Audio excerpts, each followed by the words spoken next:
kalau dimulai di Nganjuk, oh ternyata Nganjuk. Polri melaksanakan vaksinasi serentak Indonesia. Mereka pun juga diwongno ini loh.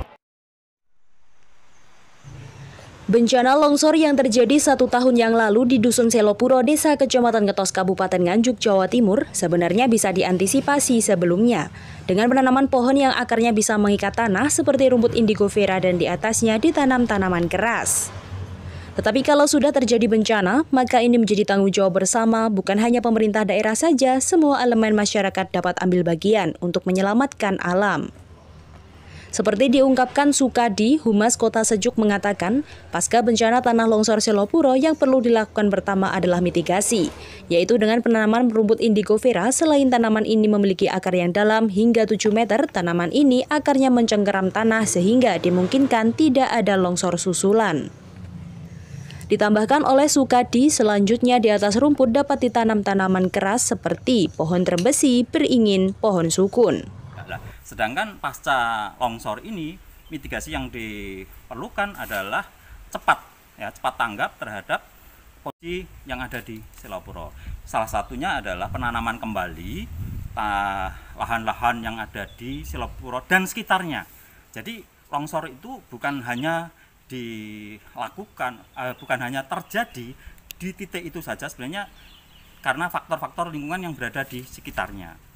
Pertama yang bisa dilakukan itu penanaman rumput vetiver atau indigo vera. Karena di sini mempunyai karakteristik rumput vetiver atau indigo vera itu akarnya bisa menancap sampai 7 meter.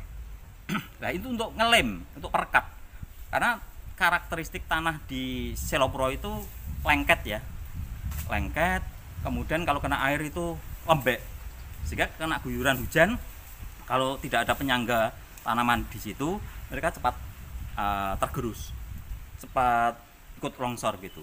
Baru di atasnya ada tanaman-tanaman keras yang sesuai dengan karakteristik tanah yang ada di sana. Nah, tanaman-tanaman keras ini pihak-pihak dari kehutanan atau Britani atau mungkin lingkungan hidup itu tahu tanaman-tanaman yang cocok untuk stratifikasi tanah yang seperti di Selopuro itu seperti apa. Kalau saya menyarankan tanah-tanah yang itu seperti beringin, seperti tambesi, seperti tanaman-tanaman yang pokoknya akarnya itu bisa sampai mencapai kedalaman. Bahkan tanaman seperti low, seperti sukun itu bisa sampai 3 kali lipatnya batang pohon. Nah, itu kan bisa dilakukan di sana sambil rumput vetiver tadi sudah mencengkeram dengan. Kalau ini dilakukan 1 tahun yang lalu, tahun ini tidak mengawali lagi, sudah rumput-rumput tadi sudah mencengkeram dengan kuat. Kota Sejuk setiap tahun terus melakukan penanaman sebagai kepedulian terhadap lingkungan. Bahkan Kota Sejuk juga menggandeng instansi maupun komunitas dan organisasi lain untuk ikut peduli terhadap lingkungan. Dari Nganjuk, Ito, Netral 7 melaporkan.